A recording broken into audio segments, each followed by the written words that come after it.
എടാ സണ്ണി, എന്റെ ഗംഗയെ നീ എന്ത് ചെയ്യാനാടാ പോകുന്നത്? പറയടാ. അവളെ കണ്ട മന്ത്രവാദികളെയൊക്കെ ഏൽപ്പിക്കാനാണോ നിന്റെ പുറപ്പാട്? സമ്മതിക്കണ്ട, ഒരിക്കലും ഞാൻ അതിന് സമ്മതിക്കില്ല. ഞാൻ വേണ്ട, നീ ഇനി ഒരു അക്ഷരം പറയണ്ട.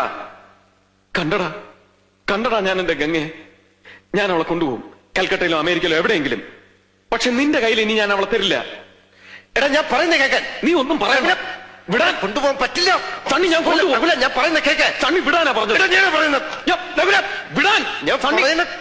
സണ്ണി, നിന്റെ ഒരു ട്രീറ്റ്മെന്റും അവൾക്ക് ആവശ്യമില്ല. പൊയ്ക്കോ, നീ കൊണ്ടുപോയിക്കടാ. പക്ഷെ പോകുന്നതിന് മുമ്പ് എന്നറിഞ്ഞോ, ലോകത്തുള്ള ഒരു മരുന്നിനും ഒരു സൈക്കാട്രിസ്റ്റിനും നിന്റെ ഗംഗയെ തിരിച്ചു കൊണ്ടുവരാൻ പറ്റില്ല. ഏത് വലിയ സൈക്കാട്രിസ്റ്റിനും ചെയ്യാൻ കഴിയുന്നൊക്കെ ഞാനും ചെയ്യാം. വേണമെങ്കിൽ പുതിയൊരു ഗംഗയെ തന്നെ ഞാൻ നിന്റെ മുമ്പിലിട്ട് തരാം. പക്ഷെ അത് ജീവനുള്ള വെറും ഒരു കളിമൺ പ്രതിമയായിരിക്കും. അത് മതിയോ?